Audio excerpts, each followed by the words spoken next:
प्रभु कितनी सुंदर रचना तेरी।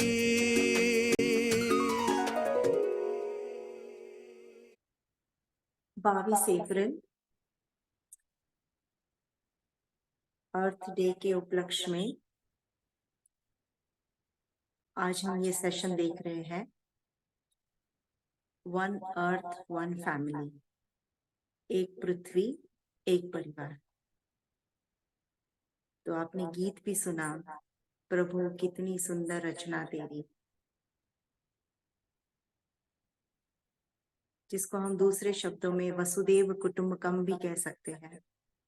एक ऐसी पृथ्वी जहाँ पे नर नारी पशु पंछी सभी जानवर मनुष्य सब एक होकर के रहे, सुख से रहे, उसको हम वसुदेव कुटुंबकम कहते हैं। तो ऐसी धरती की हम परिकल्पना कर सकते हैं, कितनी सुंदर धरती होगी वो।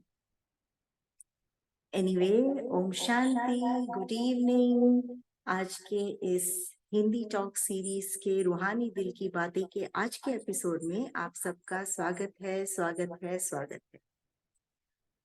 तो दोस्तों, आज हम एक नहीं 2 लोग आपसे मिलेंगे और आज हम अपना परिचय भी स्वयं ही करेंगे।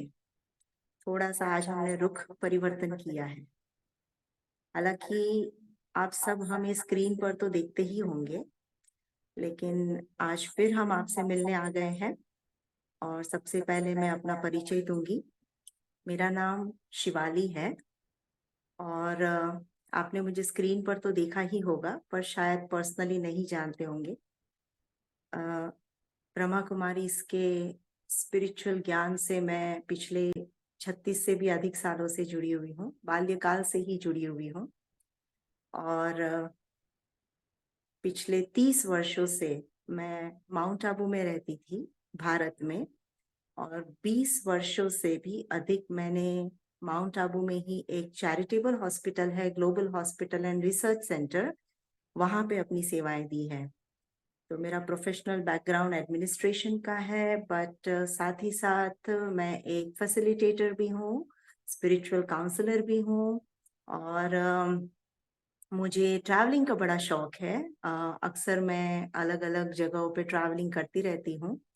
और साथ ही साथ जब भी मैं ट्रैवलिंग करती हूँ तो एक उद्देश्य ये रहता है कि जो ट्रैवलिंग हम कर रहे हैं वो कहीं भी वेस्ट ना जाए, है ना। जब भी हम ट्रैवलिंग कर रहे हैं उसका कुछ ना कुछ सदुपयोग हो, सिर्फ घूमना फिरना मस्ती करना ये उद्देश्य ना हो।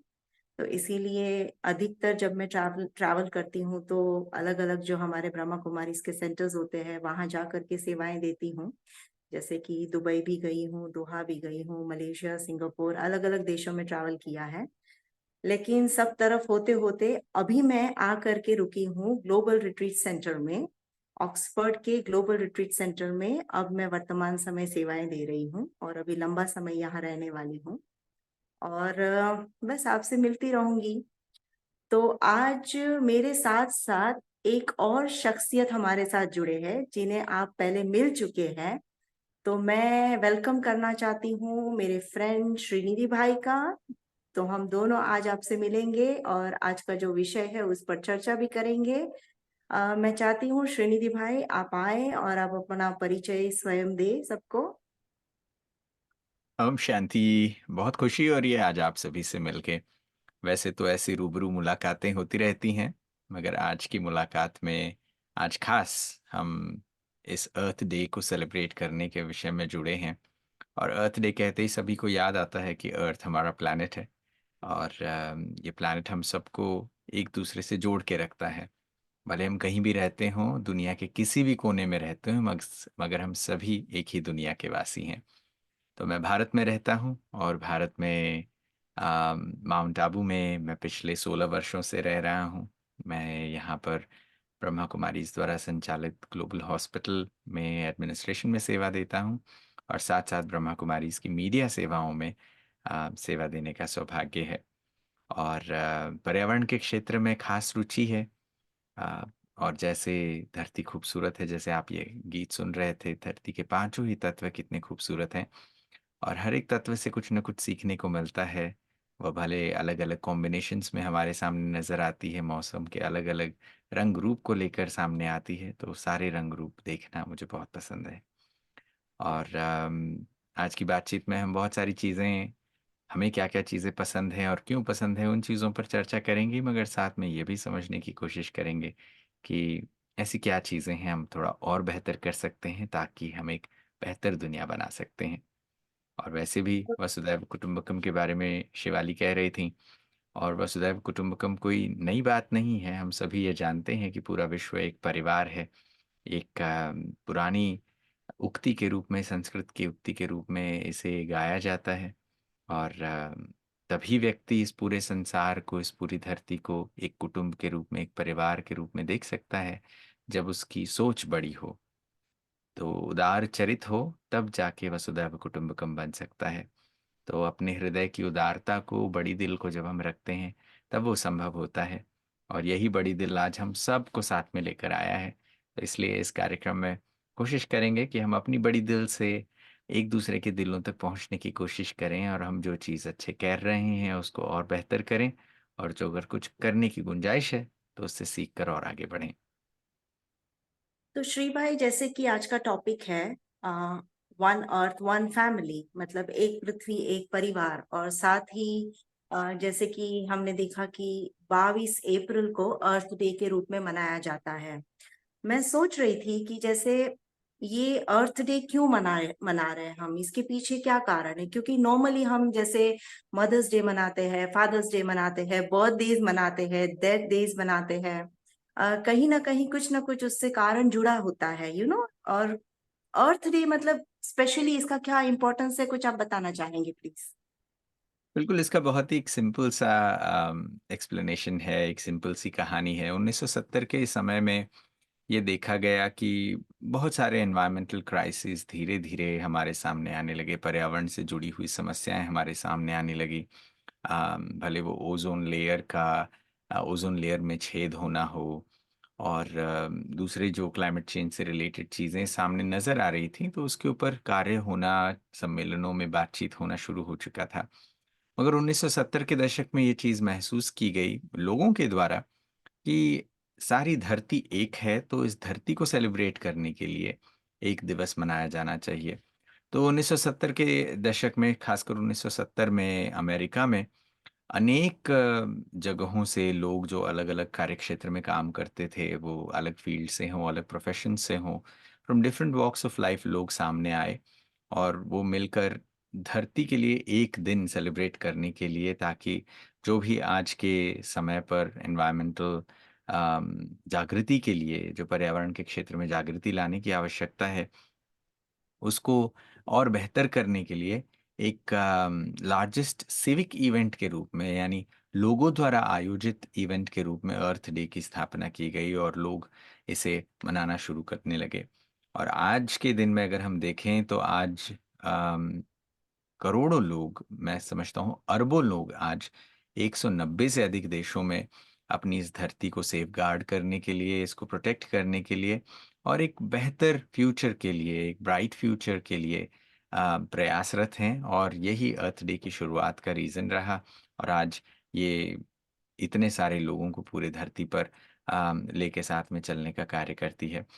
अब हम सब लोगों के लिए एक बहुत ही छोटा-सा प्रश्न है, अगर हम देखें, हम सभी धरती पे रहते हैं, तो हम इस धरती को कैसे देखते हैं? तो मैं एक छोटा-सा उदाहरण देना चाहूँगा। नील आर्मस्ट्रॉन्ग जब पहले अंतरिक्ष में गए और वो चंद्रमा पर उतरे, तो यहाँ धरती से उनके साथ संवाद स्थापित किया गया। आपस में बातचीत करते हुए नीचे धरती पे जो लोग थे, वहाँ से उन्होंने पूछा, नील आर्मस्ट्रॉन्ग, आप चंद्रमा से धरती को देख रहे हैं, तो आपको धरती कैसा लग रहा है? आप इस धरती को कैसे देखते हैं? तो उन्होंने कहा कि अंतरिक्ष में एक काले बैकग्राउंड पर एक नीला चमकता हुआ कि सितारा जैसे एक नीले गोले के रूप में, एक ब्लू डॉट के रूप में नज़र आता है, जो इस आसमान में तैर रहा है। तो ये उनकी परिकल्पना थी कि वो धरती को कैसे देखते हैं। तो आप सब भी जो भी कार्यक्रम में आज हमारे साथ हैं, और जो लोग लाइव भी सुन रहे हैं, यूट्यूब पर या किसी और लाइव स्ट्रीमिंग्स पर भी आप देख रहे हैं, तो वो भी अपने लिए कुछ क्षण देखें कि आप इस धरती को कैसे देखते हैं। शिवाली, आप इस धरती को कैसे देखते हैं? वेल, जब आप ये क्वेश्चन कह रहे थे तो मुझे ये संकल्प आ रहा था कि मैं इस धरती को वैसे तो जनरली इन जनरल माँ के रूप में देखती हूँ, क्योंकि माँ जो होती है वो अनबायस्ड होती है, सब कुछ बस देना जानती है। But then at a greater level मैं ये सोचती हूँ कि मैं इस धरती को एक शक्ति के रूप में देखती हूँ। हुँ, ऐसी शक्ति जिसके पास सहन करने की शक्ति है, समाने की शक्ति है, सहयोग करने की शक्ति है, सामना करने की शक्ति है। मतलब मैं इस धरती को एक शक्ति के रूप में देखती हूँ, एक बहुत पावरफुल एनर्जी है इसमें, सो या हम जैसे अगर धरती नहीं है तो हम सोच ही नहीं सकते कि हम एग्जिस्ट करेंगे, राइट हुँ, श्रीमन? तो हाँ, और मैं ये भी सोच रही हूँ कि जैसे अगर हम कहें कि मुझे कहाँ रहना है, कई बार हम सोचते हैं कि जब हम अपने अपने घरों में रहते हैं और अपने अपने कार्यों में बिजी हो जाते हैं, तो इतने ज्यादा बिजी होते हैं हम सोचते हैं कहीं बाहर घूमने जाए, यू नो और जब हम घूमने का प्लान बनाते हैं तो ऐसे नहीं है कि हम बहुत ज्यादा बिल्डिंगों और रोड्स पर घूमने की सोचते हैं। हम ज्यादातर छुट्टियां प्लान करते हैं जहाँ पे हमें शांति मिले, जहाँ पे प्रकृति हो, जहाँ पे हरियाली हो, पेड़ पौधे हो, नदियां हो, है ना? तो मैं तो उसमें रुचि रखती हूँ पर्सनली, क्योंकि मुझे सच में प्रकृति से बहुत प्यार है। और मैं आपसे पूछना चाहती हूँ कि अगर आप ऐसा कुछ प्लान बनाते हैं कि आपको कहीं जाना है, तो धरती पे ऐसी कौन सी जगह है जहां आप जाना पसंद करेंगे, और आप क्यों ऐसे पसंद करेंगे? मैं समझता हूँ इसके लिए तो बहुत ही बड़ा जवाब होगा, क्योंकि ऐसे बहुत सारी जगहें हैं जो मुझे पसंद हैं, जहाँ इस धरती पर मैं जाना चाहता हूँ। और मैं समझता हूँ हम में से बहुत सारे लोग इस धरती के अलग-अलग क्षेत्रों को देख चुके हैं। और ये विविधता ही धरती की इसको ख़ास बनाती है, जो वैरायटी धरती और प्रकृति ये पूरा प्लैनेट हमें देता है, ये इसे ख़ास बनाता है। हम में से कई लोग बर्फीले पहाड़ों को भी देख चुके हैं, तो सागर के किनारों को भी देख चुके हैं, जंगलों को देख चुके हैं, नदी की घाटियों को देख चुके हैं। तो ऐसी बहुत ही सुंदर वैरायटी हर जगह देखने को मिलती है। और कहीं खेत खलिहान हैं, कहीं फूलों के बगीचे हैं, तो वन संपदा है, तो हर एक की अपनी वैरायटी है। मैं समझता हूँ कोई एक जगह अगर मुझे चुनना है इन बहुत सारी जगहों में से, तो मैं एक बहुत ही सुंदर दृश्य याद करता हूँ जो मुझे बहुत ही ज़्यादा प्रेरित करता है। ये जगह है नेपाल में। नेपाल में आप में से जो लोग नेपाल गए होंगे, आप जानते होंगे वहाँ एक पोखरा नाम का शहर है। और उस पोखरा नगर में एक फेवा तालाब है, एक बहुत बड़ी झील है, एक लेक है। और उस लेक के किनारे जब आप खड़े होकर देखते हैं, तो आपके सामने हिमालय का एक बहुत सुंदर दृश्य दिखता है। वहाँ पर अन्नपूर्णा और माछापुचारे इन पर्वतों को आप देख सकते हैं। और वहाँ पर खड़े होकर जब आप सूर्योदय देखते हैं, सनराइज़ देखते हैं, और एक साफ दिन में जब बादल नहीं होते, तो बहुत ही खूबसूरत सूर्योदय होता है। मैं समझता हूँ मैंने उससे खूबसूरत सूर्योदय, ऐसे तो बहुत सारे सूर्योदय जीवन में देखने को मौका मिला है, मगर वो सबसे खूबसूरत सूर्योदय में से एक है पृथ्वी पर। जहाँ पर सूरज जब उगता है, तो बर्फ की सफ़ेद चोटियाँ धीरे-धीरे, जैसे सूरज उगता है तो पहले उनके रंग में आप एक हल्की-सी लालिमा देखते हैं, एक लाल रंग देखते हैं। फिर धीरे-धीरे वह रंग बदलता-बदलता गोल्डन कलर में आता है।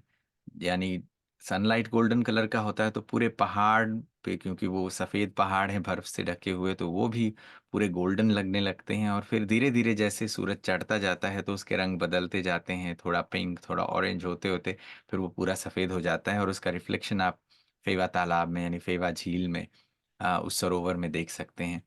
और चूँकि आप ऊपर एक ऊँचाई से खड़े होकर देखते हैं, तो आपको पता चलता है कि नीचे घाटी में बहुत सारे छोटे-छोटे गाँव हैं, और जैसे-जैसे सूर्योदय होता है वहाँ पर लोग उठने लगे हैं, किचन में से धुआँ निकलने लगा है, गाँव के ऊपर धुएँ निकलते हुए नज़र आते हैं।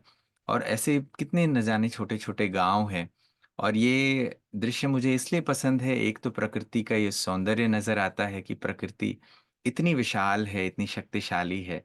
इस धरती के सामने हम बहुत ही छोटे नज़र आते हैं। मगर आज मनुष्य अपने आप को अगर समझे कि हमने अपने कार्य व्यवहार से या अपने हैबिट्स से हम जैसे जीवन जी रहे हैं, उससे प्रकृति के साथ बहुत सारी छेड़खानी की है। अगर वापस हम अपने स्थान को प्रकृति में देखें और उसके सौंदर्य को समझें, तो शायद हम अपने स्थान को भी समझ सकते हैं। इसलिए मुझे ये दृश्य बहुत प्रेरित करता है। बहुत सुंदर श्रीनिधि भाई, जैसे आप ये वर्णन कर रहे थे, मैं उसको अनुभव कर पा रही थी। और जब हम इस तरह के अनुभव करते हैं, मुझे ऐसे लगता है कि हमारे अंदर भी बहुत अच्छे हार्मोन्स का संचालन होने लगता है, जो कि हमें फिजिकली फिट रहने में भी हेल्प करता है। मतलब एक तरह से बाहर की प्रकृति अंदर की प्रकृति से कितनी जुड़ी हुई है। क्योंकि अगर बाहर में सब कुछ अच्छा होगा, सुंदर होगा, पोल्यूशन नहीं होगा, तो मैं समझती हूँ शरीर और हमारा भीतर भी बहुत उस तरह से रह सकता है। और आप इस समय जैसे वो पहाड़ों की और वो लालिमा की बात कर रहे हैं, तो मैं इस समय ऑक्सफोर्ड में हूँ। और यहाँ पे बारिश तो अचानक कभी भी आती है, अनसर्टन है। यहाँ पर बारिश का कोई भी प्रेडिक्शन नहीं है, जैसे भारत में प्रॉपर सीजन्स होती है। लेकिन इतनी अच्छी बात है कि अभी जैसे कि दिन बढ़ने लगा है, दिन जैसे उसकी सीमा बढ़ने लगी है, तो धूप होता है एक तरफ बारिश हो रही है। और अक्सर हमें यहाँ रेनबोज देखने को मिलते हैं, और वो इतने सुंदर लगते हैं।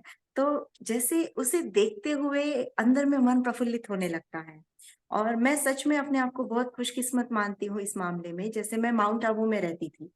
माउंट आबू अर्थात ही एक हिल स्टेशन है, जहाँ पहाड़ है, नदी है, सॉरी नदी तो नहीं है पर झील है। और इतनी सुंदरता है, पेड़ पौधे सब बहुत सुंदर है। और वहां से मैं अभी जिस स्थान पर आई हूँ, यहाँ भी नदी है, सूरज है, अच्छे अच्छे फॉरेस्ट है, इतने बड़े पार्क्स है। ये जगह भी उतनी ही सुंदर है। तो जैसे ऐसे नहीं लगता है कि कहीं हमें बाहर और जाने की जरूरत है, कहीं हमें शांति के लिए ढूंढने के लिए जाने की जरूरत है। तो ये सब कुछ मुझे बहुत अट्रैक्ट करता है। पर फिर मैं कभी सोचती हूँ कि जो लोग शहरों में रह रहे हैं, जो लोग बस कंक्रीट और ईंट पत्थरों की दीवारों में रह रहे हैं और प्रदूषण वाले माहौलों में रह रहे हैं, उनका क्या, मतलब कैसा वो महसूस करते होंगे, और क्यों इस तरह का आ गया है। तो जैसे कि आज हमारा टॉपिक है कि प्लास्टिक प्रकृति या फिर प्लैनेट पृथ्वी और प्लास्टिक, पृथ्वी वर्सेस प्लास्टिक। तो आज की डेट में हमें प्लास्टिक के बारे में जैसे हम चर्चा कर रहे हैं, क्या है ये प्लास्टिक, कैसे इसने सारे संसार को इतना प्रदूषित किया है, या कहाँ हम यूज कर रहे हैं, कितना यूज कर रहे हैं। कुछ आप इसके बारे में अधिक बता सकते हैं? हुँ। ये बहुत ही कॉमन सी बात है जो मैं समझता हूँ आज हम सबके जीवन का हिस्सा बन चुका है और इस अर्थ डे का थीम यही है। इस थीम को लेकर आज विश्व भर में प्रोग्राम होंगे अर्थ डे के उपलक्ष्य में। इस अर्थ डे पर इस साल खास तौर पर इसका फोकस ये रखा गया है प्लास्टिक वर्सेस प्लैनेट। आज हम देखते हैं कि प्लास्टिक एक बहुत ही कॉमन सी कमोडिटी है। हर चीज़ प्लास्टिक की बनी हुई नज़र आती है हमको। अम, भले वो हम भोजन पैक करते हैं उन चीज़ों में या सामान हम ग्रोसरी से ले आते हैं या कोई भी चीज़ खाने पीने की हो, पहनने की हो, जो भी हम डे टू डे यूज़ में भी चीज़ें ले आते हैं, यहाँ तक भी हम इलाज के लिए भी जो चीज़ें लेते हैं, हेल्थ केयर में भी बहुत ज़्यादा प्लास्टिक का इस्तेमाल होता है। प्लास्टिक अपने आप में एक बहुत अच्छी चीज़ है क्योंकि उस मटेरियल की क्वालिटी इतनी है कि वो कितने बार भी आप उसको रिसाइकिल कर सकते हैं, ये उसकी खूबी है। और ऐसा कौन-सा चीज़ है जो आप सदा रिसाइकिल करते रह सकते हैं, तो वो प्लास्टिक की खूबी है। मगर प्लास्टिक एक समस्या के रूप में तब उभर कर आती है कि जब हम उसके इस्तेमाल के तरीके को सही नहीं समझते। प्लास्टिक एक सस्ता माध्यम है जिससे हम चीज़ों को प्रोटेक्ट कर सकते हैं। वो पानी से चीज़ों को गीला होने नहीं देती। हवा लग के चीज़ें ख़राब हो जाती तो उसके लिए भी वो प्रोटेक्शन ऑफ़र करती है। ऐसी बहुत सारी चीज़ें हैं जो प्लास्टिक को आज हम देखते हैं। यहाँ तक कि जो कपड़े हम पहनते हैं उनमें भी माइक्रो प्लास्टिक्स आ गए हैं। उनमें भी हम प्लास्टिक के रेशों का इस्तेमाल करके उसको ड्यूरेबल बनाते हैं। बरसात होती है तो अगर प्लास्टिक की चीज़ें अगर लगी हुई होती हैं तो बरसात से भी आपको सुरक्षित रखती है। ऐसी बहुत सारी चीज़ें हैं जो प्लास्टिक्स की उपयोगिता को बढ़ाती है और कृत्रिम तरीके से हम उसको प्रोड्यूस कर सकते हैं और सस्ते रेट में हम प्रोड्यूस कर सकते हैं। उसकी अवेलेबिलिटी ईज़ी है। ये उसको बेहतर बनाता है। समस्या के रूप में प्लास्टिक इसलिए रूप बदल लेता है क्योंकि उसका निस्तारण करना यानी उसका डिस्पोज़ल कर पाना अगर हम सही तरीके से नहीं करते, तो वो एक समस्या बन जाता है। आज शहरों में ही नहीं गाँवों में भी और मैं समझता हूँ सिर्फ़ डेवलप्ड वर्ल्ड में ही नहीं, डेवलपिंग कंट्रीज़ में, अंडर डेवलप्ड वर्ल्ड में भी ये चीज़ एक बहुत बड़ी समस्या के रूप में उभर कर आई है क्योंकि रिसाइक्लिंग के लिए हमारे पास वो सुविधाएँ मौजूद नहीं हैं और जिन देशों में रिसाइक्लिंग के बहुत अच्छी व्यवस्थाएँ हैं, वहाँ पर भी प्लास्टिक का सही निस्तारण यानी सही तरीके से उसको डिस्पोज़ ऑफ नहीं किया जाता। क्योंकि लोग प्लास्टिक को सेपरेट नहीं करते, एक साथ कचरे को इकट्ठा कर देते हैं और जहाँ पर प्लास्टिक को अलग-अलग तरीके से रिसाइकिल करने वाले प्लास्टिक के रूप में और जो जैविक वेस्ट है यानी जो बायोडिग्रेडेबल वेस्ट है, उनको अलग करने के बावजूद भी उसको रिसाइकिल कर पाना मुश्किल हो पा रहा है। क्योंकि लोग दोनों को अलग करके नहीं ले आते और जहाँ पे अलग करके ले आया जाता है तो वहाँ आसानी से उसे रिसाइकिल किया जाता है और दूसरी जगह जहाँ पर उसको रिसाइकिल नहीं किया जा सकता जो दोनों चीज़ें मिश्रित होती हैं तो वहाँ पर उसे सीधे डंपिंग ग्राउंड में डाल दिया जाता है धरती पे एक गड्ढा खोद दिया जाता है और उसके अंदर प्लास्टिक और जो भी कचरा है उसको डाल दिया जाता है और फिर उसको ढक देते हैं हम लोग अमेरिका जैसे बहुत ही ज़्यादा एडवांस्ड टेक्नोलॉजिकल कंट्रीज़ में भी यही चीज़ होती है कि उस गड्ढे में डाल के हम उसके ऊपर एक कंक्रीट की लेयर बिछा देते हैं और उसको धरती के अंदर दबा देते हैं और हम सभी जानते हैं कि प्लास्टिक अपने आप में डिग्रेड नहीं होता वो सालों तक वैसे ही पड़ा रहता है और उसको रिसाइकिल किए बगैर उसको डिग्रेड कर पाना या प्रकृति उसको प्राकृतिक तरीके से उसका निस्तारण नहीं कर पाती क्योंकि वो एक इंडस्ट्री में प्रोड्यूस किया हुआ वेस्ट है, ये उसकी क्वालिटी है, जो प्लास्टिक को एक परमानेंट स्वरूप भी देता है। अब ये समस्या के रूप में कैसे आई है, इसका सबसे पहला कारण ये है पॉल्यूशन। यानी हम बिना सोच समझ के इस चीज़ों को ऐसे ही फेंक देते हैं। इसके लिए एक बहुत ही सिंपल सी चीज़ जो पॉइंट आउट की जाती है, वो ये है कि वो है यूज़ एंड थ्रो कल्चर। कि आप किसी भी चीज़ के परमानेंस को ना समझकर क्योंकि प्लास्टिक सस्ता है, उसका इस्तेमाल करते हैं और फिर बाद में उसको डस्टबिन में फेंक देते हैं। तो इसको हम बहुत आम भाषा में सिंगल यूज़ प्लास्टिक कहते हैं। अब प्लास्टिक के बॉटल्स भी आते हैं, वाटर बॉटल्स आते हैं, जो ड्यूरेबल होते हैं, जो थोड़े मोटे प्लास्टिक के आते हैं, उसको आप मल्टीपल टाइम्स यूज़ कर सकते हैं, व्यक्ति सालों तक उसका यूज़ कर सकता है। मगर वही आप पैकेज्ड ड्रिंकिंग वाटर खरीदते हैं, तो वो वाटर बॉटल आप एक यूज़ करते हैं और फिर उसके बाद फेंक देते हैं। प्लास्टिक के चम्मच आप एक बार यूज़ करते हैं, फिर वो फेंक देते हैं। तो ये चीज़ें कचरे को बढ़ाते जाता है। तो हम इस्तेमाल के क्षेत्र में जहाँ पर हमें सिम्प्लिसिटी लानी थी, जहाँ पर हमें रिसाइक्लिंग पर फ़ोकस करना था, हम सिंगल यूज़ करके उसको सहूलियत के हिसाब से यूज़ एंड थ्रो करने लगे। तो ये जो हमारा एटीट्यूड है कि हम चीज़ों को सहूलियत के नाम पे कहीं पर भी कभी भी फेंक देंगे बिना रिस्पॉन्सिबिलिटी के उन चीज़ों का इस्तेमाल करने लगते हैं, ये सोचे बगैर कि इसका इम्पैक्ट क्या होता है जब हम ये चीज़ें करते हैं, तो एक समस्या का रूप ले लेती है। श्री भाई, जैसे आप बता रहे हैं कि प्लास्टिक से हम लैंडफिल कर रहे हैं, तो क्या मैं ये पूछ सकती हूँ कि क्या ये प्लास्टिक हमारे सॉइल को भी किसी तरह से इफेक्ट करता होगा? मैं समझता हूँ सिर्फ सॉइल को ही नहीं, ये प्रकृति के अलग-अलग एलिमेंट्स जो हैं, अलग-अलग तत्व हैं, उसको भी ये इम्पैक्ट करता है। बहुत सारे देशों में प्लास्टिक्स जो हैं वो लैंडफ़िल में तो जाता है, मगर दुनिया के ऐसे कई सारे देश हैं, जैसे आप सभी को पता होगा दुनिया की सबसे ज़्यादा आबादी पानी के किनारे बसती है। यानी अगर पानी है तो वहाँ लोग रहते हैं। भा भारत में तो सही मगर दुनिया भर में भी जो हम बड़े-बड़े शहर देखते हैं या तो वो नदियों के किनारे बसे हैं, नदियों के कंठे पर ऑन द रिवर बैंक्स पे ये सिटीज़ बसती हैं या तो वो सागर के किनारे बसते हैं या फिर किसी बहुत बड़े झील के किनारे शहर बसते हैं। तो लोग जहाँ पर कचरा होता है, तो उसको सही ढंग से लैंडफ़िल में भी नहीं जाता है, तो वो सीधे पानी में चला जाता है क्योंकि बरसात भी होती है और जो नाले बहते हैं, जो गटर्स होते हैं, जो डिस्पोज़ल के सिस्टम्स हैं, उन स्ट्रीम्स में प्लास्टिक बह के पानी के अंदर भी चला जाता है। एक तो लैंड पॉल्यूशन होता ही है इससे क्योंकि ये बायोडिग्रेडेबल नहीं है, प्रकृति इसको अपने तरीके से डिग्रेड नहीं कर सकती, इसको वापस प्राकृतिक तत्वों में इसको निस्तारित नहीं कर सकती। मगर पानी के अंदर भी इसका बहुत ज़्यादा प्रदूषण बढ़ जाता है। बहुत सारे पानी के जो जीव हैं, आप में से वैसे अगर आप धरती पे भी देखें, भारत में तो ये दृश्य बहुत कॉमन देखने को मिलता है कि गाय प्लास्टिक खा रही होती है। बहुत सारे जानवर प्लास्टिक खा लेते हैं क्योंकि उस प्लास्टिक के थैली में भोजन या बचा हुआ वेस्ट होता है तो वो खा लेते हैं। तो उनके गट में वो जाता है, तो वो डाइजेस्ट नहीं होता, तो वो एनिमल्स को मार डालने जितना हानिकारक हो जाता है। और वहीं अगर हम दूसरे कंट्रीज़ की बात करें, तो वहाँ पर पानी से समुद्र के अंदर भी प्लास्टिक चला जाता है, वो छोटे-छोटे हिस्सों में कट कर बँट जाता है। समुद्र के जो जीव हैं, मछलियाँ हैं, जैसे कछुए हैं, टॉर्टोइज़ वगैरह हैं, वो सारी भी चीज़ें इन प्लास्टिक को कंज़्यूम करती हैं, वो बाइट करते हैं, तो माइक्रो प्लास्टिक्स उनके अंदर चला जाता है, तो उससे भी समुद्री जीव भी खतरे में जाता है। और जो बड़े-बड़े प्लास्टिक्स हैं, वो समुद्र के अंदर जो प्लांट्स होते हैं, जो शैवाल होते हैं और जो समुद्री पौधे होते हैं, उनको भी बढ़ने से रोकते हैं।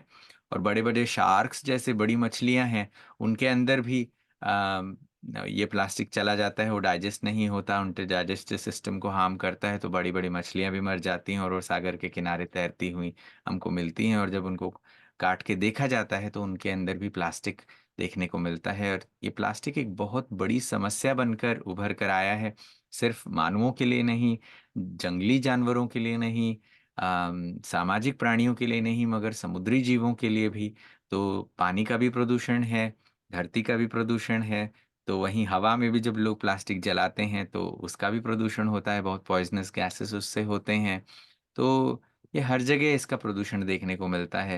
यहाँ तक कि जब स्पेस में भी हम भेजते हैं, सैटेलाइट्स वगैरह भेजते हैं, क्योंकि प्लास्टिक ड्यूरेबल बहुत है, तो सैटेलाइट्स की एक लाइफ़ को पूरा होने के बाद वहाँ पर भी, स्पेस पे भी बहुत सारा पॉल्यूशन ही देखने को मिलता है। अंतरिक्ष में भी इस चीज़ का पॉल्यूशन देखने को मिलता है। तो प्लास्टिक हर स्फीयर में पॉल्यूशन पैदा करता है और इसका असर हमारे लाइफ पर होता ही है। सिर्फ हमारे ही नहीं, पूरी धरती पर रहने वाले सभी जीवों को ये प्लास्टिक की समस्या, जो प्लास्टिक को सही तरीके से हम डिस्पोज़ नहीं करते या रिसाइकिल नहीं करते, एक समस्या के रूप में उभर कर आती है। जी, श्रीनिधि भाई, जैसे आप बता रहे हैं, मैं इसमें और ऐड भी करना चाहती हूँ और मैं समझती हूँ हमारे जो दर्शक हैं, वो भी इस बात से नकार नहीं सकते कि जैसे आपने बताया कि प्लास्टिक का प्रदूषण बहुत फैल रहा है। लेकिन जब प्लास्टिक रिसाइक्लिंग की बात आती है, मैं समझती हूँ हम अगर ये सोचते हैं कि हाँ प्लास्टिक रिसाइकल हो सकता है और ऐसे केयरलेस होकर के भी अगर हम यूज कर सकते हैं, तो ये भी पता हो कि जो इंडस्ट्रीज है मान लो रिसाइकलिंग करती है, तो जो उसका धुआं निकलता है, again that is not good for our lungs. उसी से कैंसर जैसी बीमारियां होने लगी है लोगों को, श्वास की कितनी सारी तकलीफें होने लगी है, हार्मोनल इम्बैलेंसेस होने लगे हैं। तो आई थिंक कि आप भी इस बात को नकारेंगे नहीं कि हाँ ये सारी बीमारियां मनुष्य के ऊपर भी हावी हो रही है। और हुँ। वो सिर्फ इसलिए कि हम ये सब प्लास्टिक जैसे मोटे रूप से तो बस सोच लेते हैं हाँ ठीक है डिस्पोजेबल ग्लास ले चलो, कहीं जा रहे हैं उसको फेंक दो। सिर्फ उतना ही नहीं, लेकिन ये भी हम देखेंगे कि कई बार जब हम पिकनिक वगैरह पे जाते हैं और बहुत ज्यादा डिस्पोजेबल आइटम्स लेके जाते हैं, तो शायद हम उस जगह को भी बहुत गंदा कर देते हैं फेंक करके। हुँ। राइट, आप अग्री बिल्कुल, करेंगे? तो वो बिल्कुल, जैसा हमारे आप ये जी। वो भी जैसे हमारे पृथ्वी की सुंदरता को बिगाड़ रहा है। राइट, आई मीन जैसे आज हम फिजिकली हम देखें कि हमारे चेहरे पे अगर एक दाग होगा तो हमें अच्छा नहीं लगता है, हम किसी तरह से उससे उसे मिटाने की कोशिश करते हैं, कुछ न कुछ उससे रिड ऑफ होने की कोशिश करते हैं। तो हुँ। अगर हम इतनी गंदगी हमारी धरती पर फैला रहे हैं, तो वो भी तो एक तरह से हमें सस्टेन कर रही है, हमारी पालनहार है, हमें कितना कुछ दे रही है, और हम ही हैं जो प्रोबेबली उसके ऊपर एक तरह से दाग लगाने वाले निमित्त बन रहे हैं। क्या कहना चाहेंगे आप? बिल्कुल, मैं ये समझ सकता हूँ कि आज पॉल्यूशन का मतलब सिर्फ़ जो इसके इल इफ़ेक्ट्स हैं, उतना ही नहीं है, मगर ये सौंदर्य को भी, इस प्लैनेट की खूबसूरती को भी इम्पैक्ट करता है। और इसके कारण बहुत ही सरल हैं। पहला तो जैसे मैंने कहा कि हम प्रदूषण कर रहे हैं और उसके बारे में हम ज़िम्मेदारी नहीं रख रहे हैं। दूसरा एक लैक ऑफ रिस्पेक्ट है हमारे इस धरती के दूसरे जीवों के प्रति, प्रकृति के प्रति, प्रकृति के तत्वों के प्रति। हम ये समझते हैं कि हम मनुष्य हैं तो हम ज़्यादा एक बेहतर जीव हैं और बिल्कुल ईश्वर की सर्वश्रेष्ठ रचना के रूप में मनुष्यों को देखा जाता है। मगर अगर मनुष्यों का व्यवहार दूसरे जीवों के प्रति अम, करुणा का ना हो, उनके प्रति स्नेह और सद्भाव का ना हो, उनके प्रति प्रेम का ना हो, उनके प्रति आदर का ना हो और अगर आप सिर्फ एक कॉमन रिस्पेक्ट दूसरे एनिमल्स के प्रति या फिर उनके प्रति कंसर्न नहीं रखते, पेड़ों के प्रति कंसर्न नहीं रखते, जैसे दूसरे आपके सोशल एनिमल्स हैं, घर में आपके पास आपने कुत्ता या बिल्ली पाला है तो आप उसको तो केयर करते हैं, बट सड़कों पर जो जानवर हैं उनके बारे में अगर आप नहीं सोचते, वाइल्ड लाइफ के बारे में नहीं सोचते, पार्क में जो परिंदे हैं उनके बारे में नहीं सोचते, तो मैं समझता हूँ ये बहुत ही सेल्फिश मोटिव हो जाता है कि हम एक स्वार्थ भाव से चीज़ों को देखते हैं दूसरे क्रीचर्स के प्रति। हमारी जो भावना है वो है ही नहीं, उनके बारे में हम सोचते नहीं हैं, कंसर्न नहीं रखते। फिर तीसरी चीज़ जो मैं चीज़ देखता हूँ, वो एक कारण ये है कि हम बहुत ही ज़्यादा कंज़्यूमरिस्टिक हो गए हैं। आज विश्व भर में हम चीज़ों को खरीदते जा रहे हैं, उपयोगिता को बढ़ाते जा रहे हैं। उस चीज़ की आवश्यकता है या नहीं है ये सोचे बगैर अम, हम चीज़ों को लेना और फिर उसको डिस्पोज़ ऑफ कर देना, ये हम कर रहे हैं। फिर एक चौथी बात आती है, वो है ओवर कंज़म्पशन की। आवश्यकता जितनी है उससे कहीं अधिक चीज़ को हम इस्तेमाल करते हैं और बहुत बार हम देखते हैं भोजन की थाली से हम बहुत सारी चीज़ें वेस्ट कर देते हैं। कोई चीज़ हम सिर्फ़ एक बार इस्तेमाल करते हैं, फिर उसको हम डिस्पोज़ ऑफ कर देते हैं। और फिर साथ में अगर आप इस इन चीज़ों के पैटर्न्स को देखें, तो इसका एक डीपर स्पिरिचुअल अंडरस्टैंडिंग के हिसाब से जब हम देखते हैं, तो मनुष्य के मन में जो लोभ की वृत्ति है या ग्रीड है, किसी चीज़ के प्रति बहुत ही ज़्यादा इच्छा रखने की जो बात है, वो इसके पीछे का कारण बनता है। ये जो सतह के अंदर जो लोभ की भावना है, एक ऐसी कमज़ोरी है मनुष्य की, जो ज़्यादा से ज़्यादा चीज़ें इकट्ठा करना, संग्रह प्रवृत्ति करना और उन चीज़ों को अम, दिखावे के रूप में ले आना, ये इन चीज़ों का कारण बनती है। और गैर ज़िम्मेदाराना तरीके से जो हम चीज़ें करते हैं, वो आज हमारे सामने समस्या के रूप में सामने बनकर आती हैं। और कर्म का सिद्धांत हमें बहुत अच्छी तरीके से समझाता है कि जब हम बिना ज़िम्मेदारी से कोई चीज़ करते हैं, तो उसकी ज़िम्मेदारी हमें कभी न कभी तो उठानी ही पड़ती है। और ये जो कहा ही जाता है कि जो तुम बोओगे वही तुम फल के रूप में पाओगे। तो आज वही प्लास्टिक एक समस्या के रूप में, जो कई दशकों से हम गलत तरीके से उसका इस्तेमाल करते आ रहे हैं, वो आज हमारे सामने एक समस्या के रूप में आया है। तो इसके लिए सॉल्यूशंस भी हैं, लोग भी काम कर रहे हैं और हमें भी सोचने की आवश्यकता है कि हम पहले तो अपनी सोच को बदलें, हमारे इन समस्याओं के कारणों को समझें और फिर बाद में हम सॉल्यूशंस के बारे में भी इस पर विचार करें। शिवाली, आप भी बहुत बार इन विषयों पर चिंतन करती हैं, आपका भी ध्यान गया होगा, तो बहुत सारी चीज़ें हम करने की कोशिश भी कर सकते हैं और संसार में बहुत सारे इन समस्याओं के लिए समाधान खोजने के भी प्रयास किए जा रहे हैं। आपने भी देखे होंगे इन समाधानों को। अ, जब आप कह रहे थे, जब आप कारण बता रहे थे सारे, जिसमें आप बता रहे थे ग्रीड है या कंज्यूमरिज्म है या अतिशयोक्ति है, जैसे हम आवश्यकता से ज्यादा लेते हैं, मुझे मेरी लाइफ याद आती है जहाँ मुझे अंदरूनी ये स्वभाव ही नहीं है कि मेरी जरूरत से ज्यादा मैं कुछ लूं। एक तो ये चीज है। और दूसरा, कई बार लोग ये सोचते हैं कि नहीं, ये चीज की तो मुझे जरूरत है ना, लेकिन मुझे ऐसा लगता है कि शायद कई चीजों की मुझे जरूरत भी नहीं है। यू हुँ, नो, लाइक अगर मुझे भगवान ने अच्छी स्किन दी है जिसे कोई दूसरी प्रॉब्लम नहीं है, और मुझे जरूरत नहीं है मैं बहुत ज्यादा फेस पैक्स लगाऊं या पाउडर्स लगाऊं या बहुत मेकअप करूं, क्योंकि मुझे ऐसे लगता है कि मुझे कपड़ा पहन, जो मुझे प्रेजेंटेबल रहना है, उसके लिए मुझे जितना कपड़ा चाहिए वो मैं पहन रही हूँ, विच इज सफिशिएंट।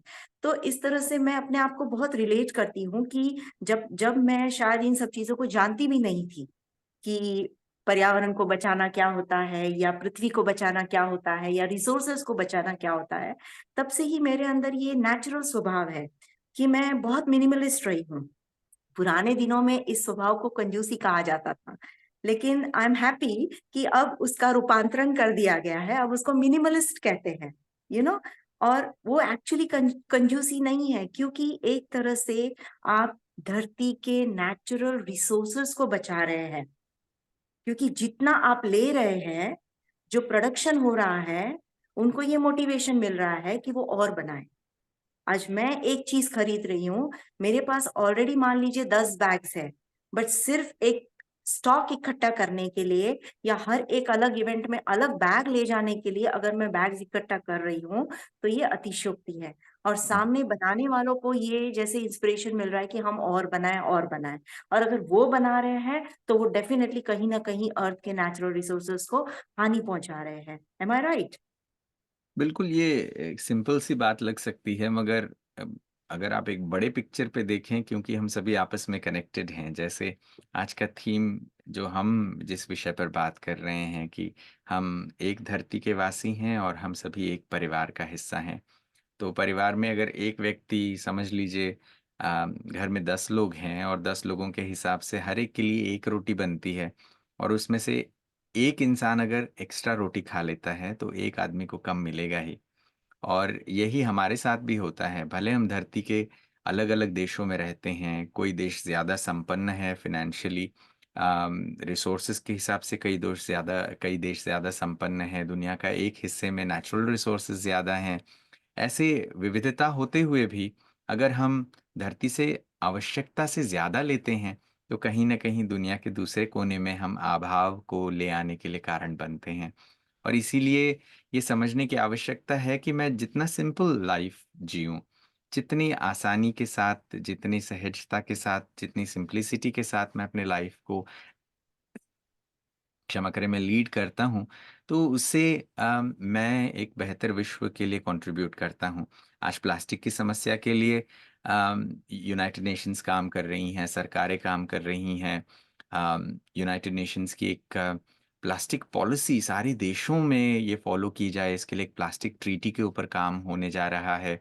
बहुत सारे देशों ने ऑलरेडी ये प्लेज कर लिया है कि हम सिंगल यूज़ प्लास्टिक को 2030 तक, कई देशों ने कहा है कि हम 2025 तक ये ख़त्म कर देंगे, कि जो प्लास्टिक जो यूज़ एंड थ्रो होता है, जैसे आप जूस का स्ट्रॉ वग़ैरह यूज़ करते हैं, वो एक बार यूज़ करते हैं फिर फेंक देते हैं। उन चीज़ों का इस्तेमाल, प्रोडक्शन ही बंद हो जाए, उस पर काम करने लगे हैं। मगर सरकारें जिस तरीके से काम कर रही हैं, उनके लिए गवर्नेंस के लिए समय लगता है, पॉलिसी वर्क्स और उसको मटेरियलाइज़ करने में समय लगता है। मगर लोगों में जो जागृति आनी चाहिए, वो बहुत ही आवश्यक है, क्योंकि समस्या प्लास्टिक नहीं है, समस्या हमारे इस्तेमाल का पैटर्न है, वो समस्या है। अगर हम अपने बिहेवियर को चेंज करते हैं, तो शायद हम चीज़ों को बेहतर तरीके से रिस्पॉन्ड कर सकते हैं। और जैसे शिवाली आप कह रहे थे, मैं समझता हूँ कि हम हर एक इंडिविजुअल लेवल पे बहुत कुछ कर सकते हैं। सिंगल एफर्ट्स हम डाल सकते हैं, हमारे पर्सनल एफर्ट्स एक कलेक्टिव एफर्ट का एक हिस्सा बनता है। और आज वही अर्थ डे का एक इतना बड़ा एनवायरमेंटल मूवमेंट बना है।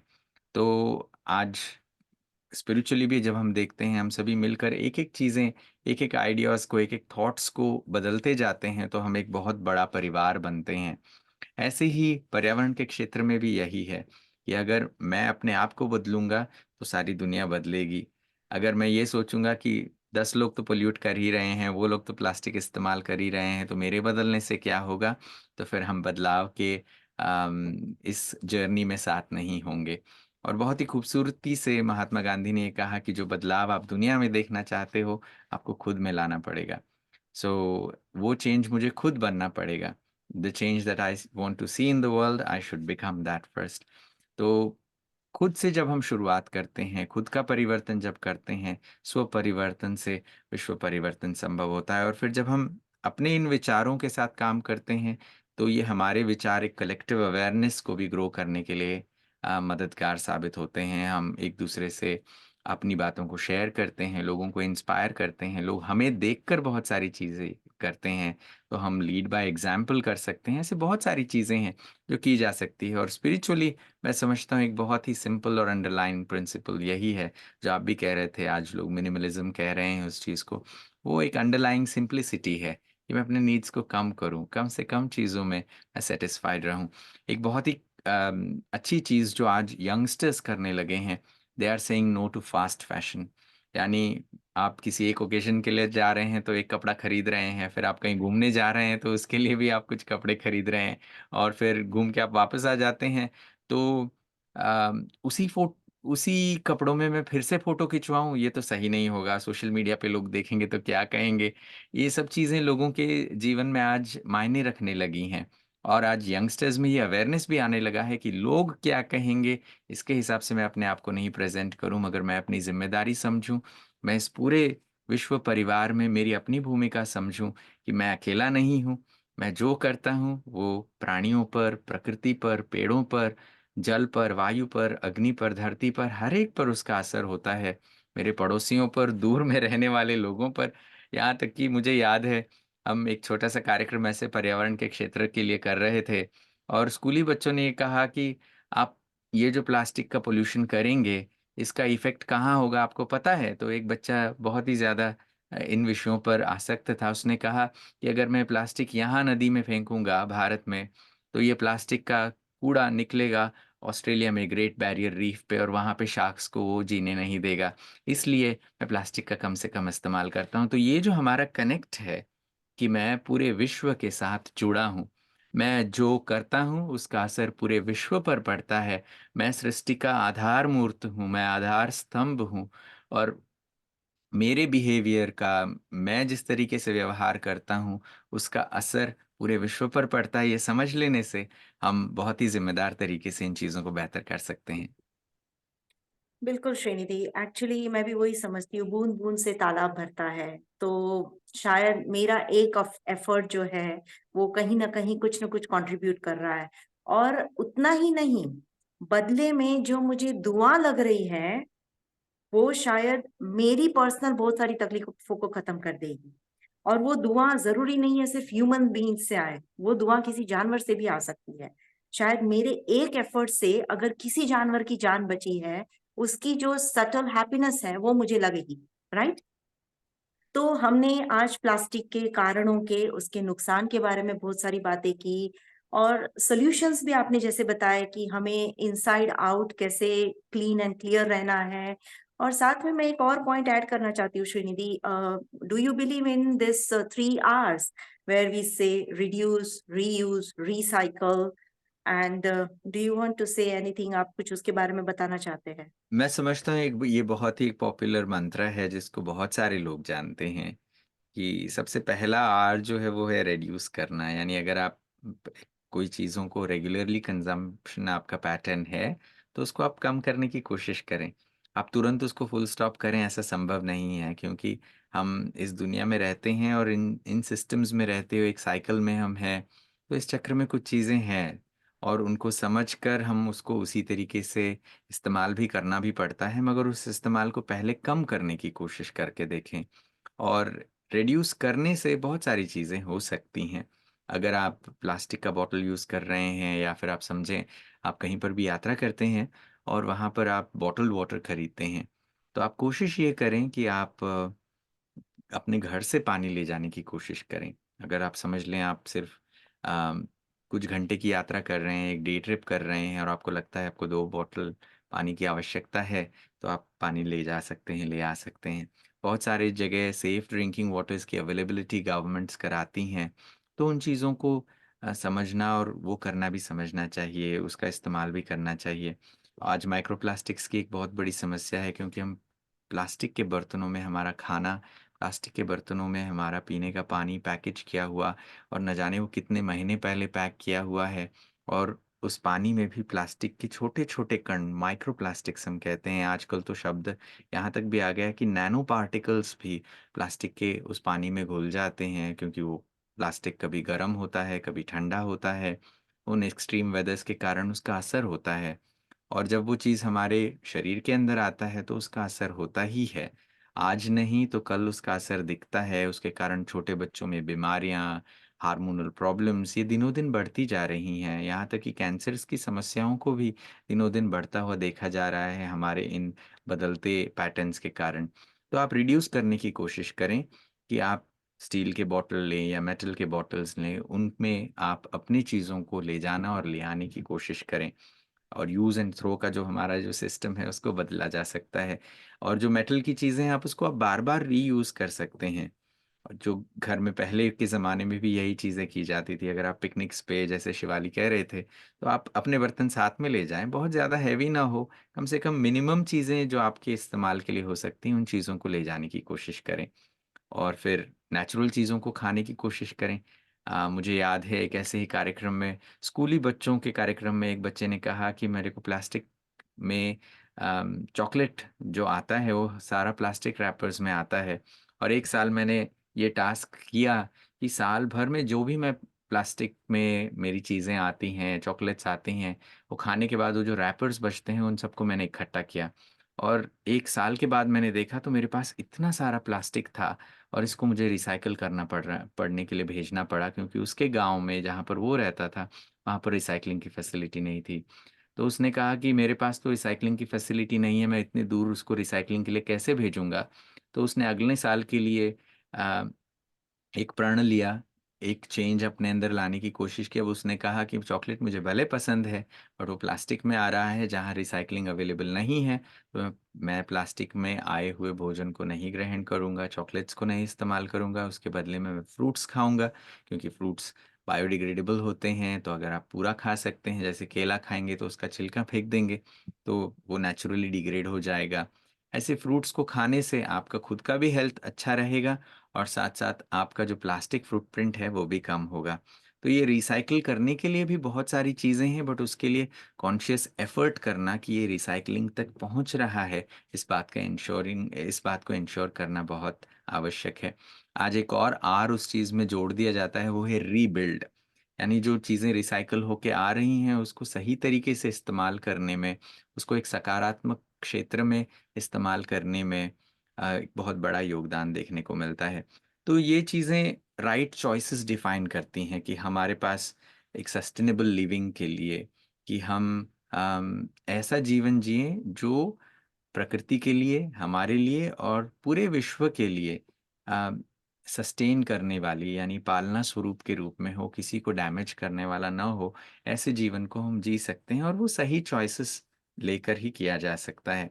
और स्पिरिचुअलिटी इस चीज़ के लिए बहुत अच्छा मार्गदर्शन देती है, हमें सशक्त भी बनाती है।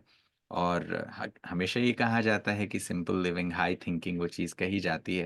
अगर हमारे अवेयरनेस में हाई थिंकिंग आती है, वो जो उदार हृदय की बात आती है, उदार चरितानां तु वसुधैव कुटुम्बकम जो कहा जाता है, वो ब्रॉड माइंडेड थिंकिंग जब शुरू होती है, तो हम नेचुरली सिंपल लिविंग पर आने लगते हैं, तो वो चीज़ कर सकते हैं।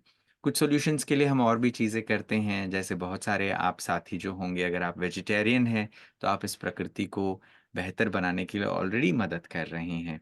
साथ ही साथ आप, क्योंकि अम, वेस्टर्न वर्ल्ड में हम जानते हैं कि जो डेयरी इंडस्ट्री है वो डायरेक्टली मीट इंडस्ट्री से कनेक्टेड है।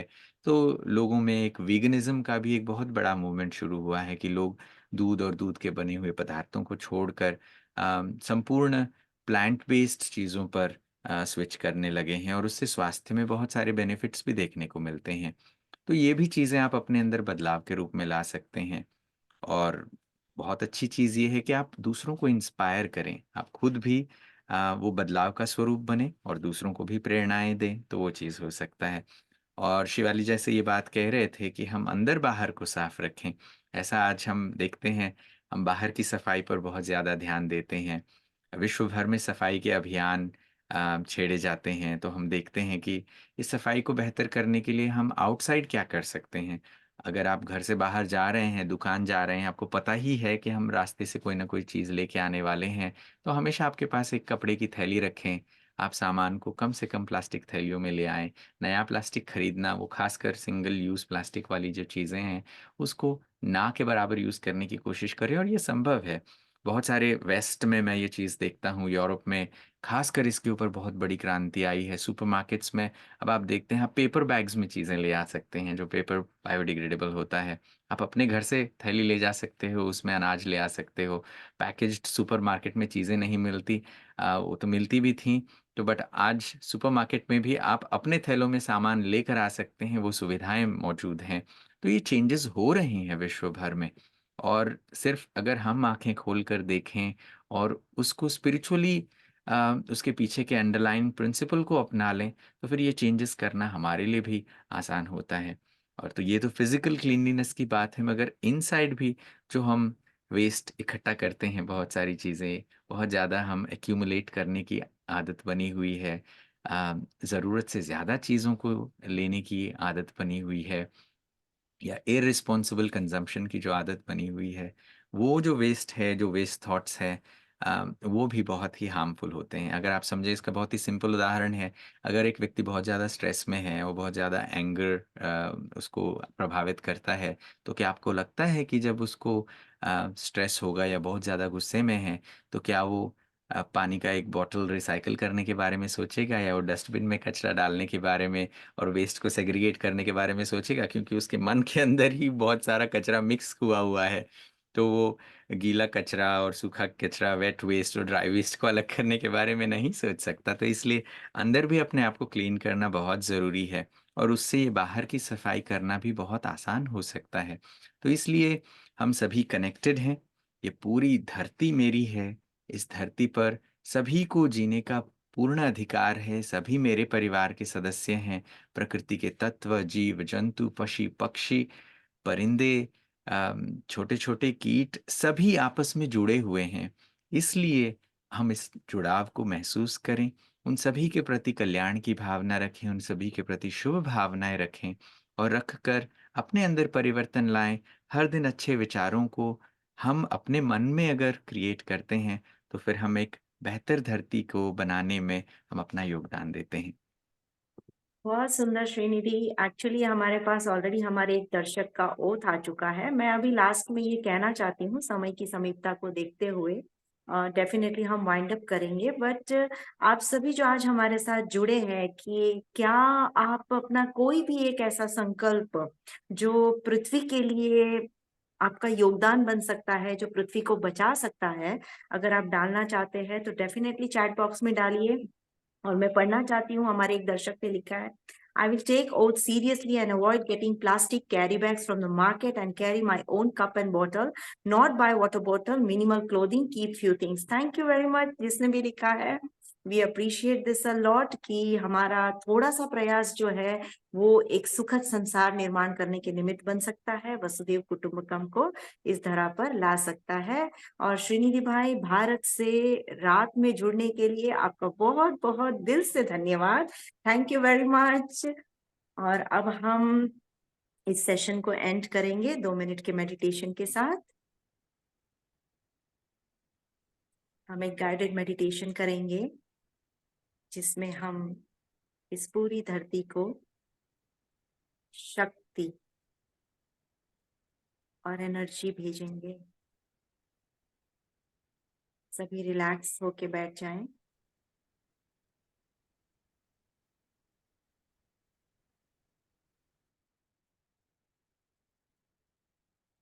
मन में चलने वाले सभी संकल्पों को एक एक करके शांत करते जाएं।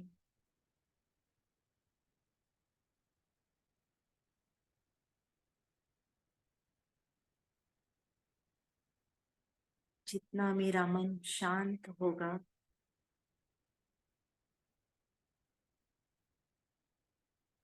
उतना ही मेरा मन साफ होगा।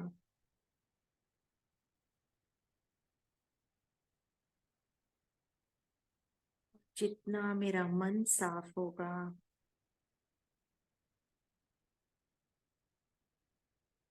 उतना ही मैं बाह्य सफाई का भी ध्यान रखूंगा।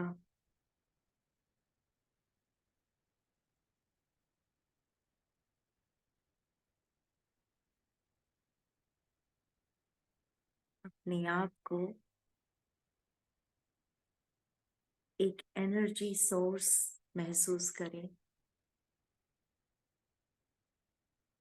I am full of power.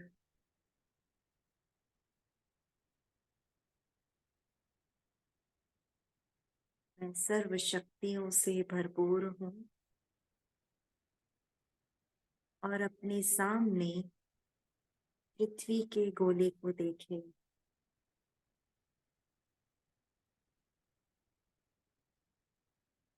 ये पृथ्वी मेरा निवास स्थान है।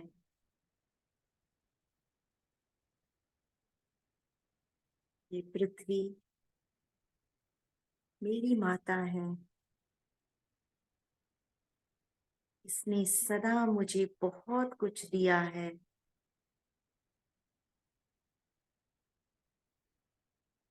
मेरी कई मनोकामनाओं को पूरा किया है। इस धरती के पांचों तत्वों ने मुझे बहुत सुख दिया है।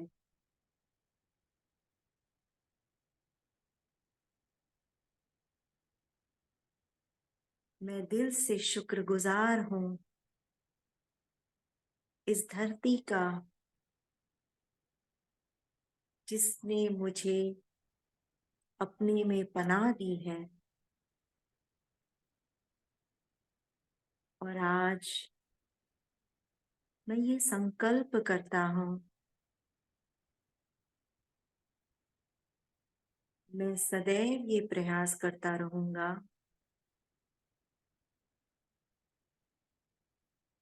कि मेरे कारण मेरी इस सुंदर धरती को किसी प्रकार की हानि ना पहुंचे। मैं स्वयं भी इसका पालन करूंगा और दूसरों के लिए भी प्रेरणा स्रोत बनूंगा।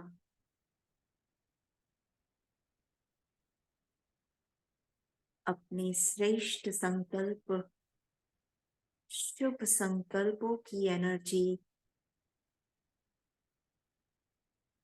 इस पृथ्वी को भेजे, इस धरती को भेजे।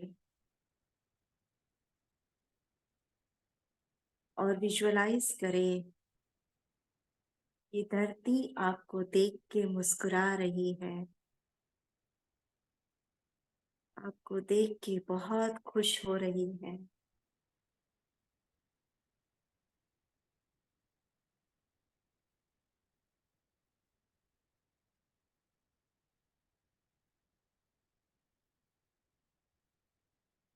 ओम शांति।